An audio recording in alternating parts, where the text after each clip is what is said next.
Good morning, 10th class student of SD Public School Rakasiya.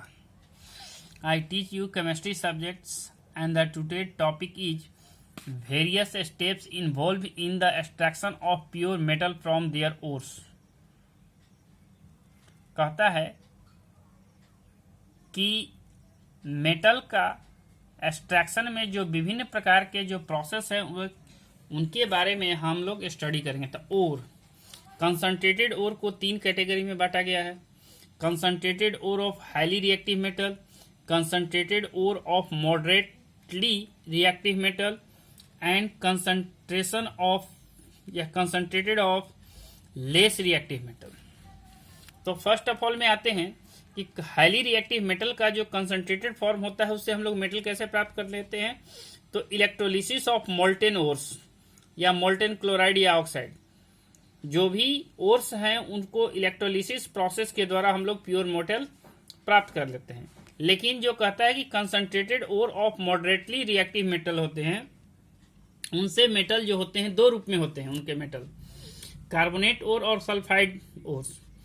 Carbonate ओर का calcination किया जाता है जबकि सल्फाइड ओर का रोस्टिंग किया जाता है और जिससे हमको मेटल ऑक्साइड प्राप्त होता है। मेटल ऑक्साइड का रिडक्शन कार्बन या एल्युमिनियम के द्वारा करने पर इम्प्योर मेटल मिलता है, जिसका रिफाइनिंग करने पर प्योर मेटल मिलता है। अब कहता है कि लेस रिएक्टिव जो मेटल होते हैं उनको सल्फाइड ओर्स का रोस्टिंग करके इम्प्योर मेटल प्राप्त करते हैं, जिसे इम्प्योर मेटल का फिर रिफाइनरी करके प्योर मेटल प्राप्त किया जाता है। तो इस तरह से हमने एक चार्ट के द्वारा प्रदर्शित किया कि किस प्रकार से मेटल का निष्कर्षण किया जाता है। अब आते हैं आगे के पेज पर। तो पहला कहता है कि extraction of highly reactive metal. The highly reactive metal such as potassium, sodium, calcium, magnesium and aluminium are placed high up in the reactivity series in its upper part. कहता है कि रिएक्टिविटी सीरीज में ये जो sodium, potassium, calcium, magnesium, aluminium होते हैं ये ऊपर टॉप पोजीशन पर होते हैं।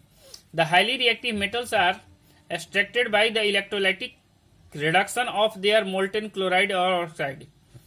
हाईली रिएक्टिव मेटल्स का जो निष्कर्षण होता है वह उनके मोल्टेन क्लोराइड या ऑक्साइड का इलेक्ट्रोलाइटिक रिडक्शन के द्वारा किया जाता है। The highly reactive metals are extracted by the electrolysis of their the molten chlorides.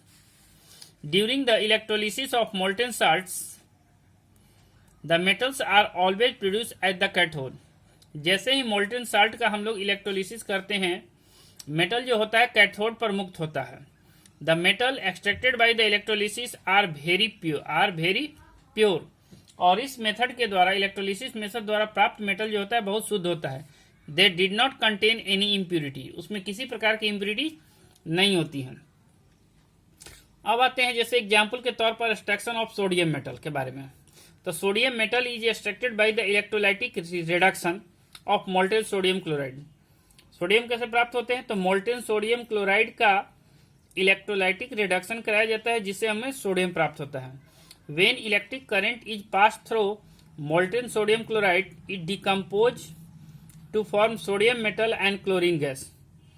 जब इसको इलेक्ट्रोलिसिस कराते हैं इलेक्ट्रिक करंट के द्वारा तो हमको सोडियम मेटल और क्लोरीन गैस प्राप्त होते हैं। जैसे 2Na लिक्विड फॉर्म में है, इलेक्ट्रोलिसिस किया गया तो 2Na प्लस Cl2 मिला। अगर इनका रिएक्शन देखा जाए तो Na टूट करके Na प्लस Cl माइनस देगा। At cathode 2Na plus 2 equal to 2Na solid रूप में। At anode 2Cl minus equal to Cl2 plus 2E, E मतलब electron. This metal is produced at cathode and chlorine gas is formed at anode। इस तरह से आप लोगों ने देखा कि मेटल जो होता है कैथोड पर मिला और क्लोरीन गैस एनोड पर मिला। Note point, we can not use an aqueous solution of sodium chloride to obtain sodium metal. Sodium chloride के एक्वस सॉल्यूशन का उपयोग सोडियम के निष्कर्षण में नहीं किया जा सकता है। क्यों? It is because if we electrolyte an aqueous solution of sodium chloride, then as soon as sodium metal is produce as the cathode, sodium metal cathode पर मुक्त होगा। It will react with the water present in the aqueous solution to form sodium hydroxide, और ये जो मुक्त sodium cathode पर होगा जल से प्रतिक्रिया करके सोडियम हाइड्रोक्साइड का निर्माण कर लेता है। तो आपने देखा कि सोडियम का एक्सट्रैक्शन किस प्रकार से किया जाता है मेटल में, निष्कर्षण में। तो आज के लिए इतना ही। Best of good luck. Thank you.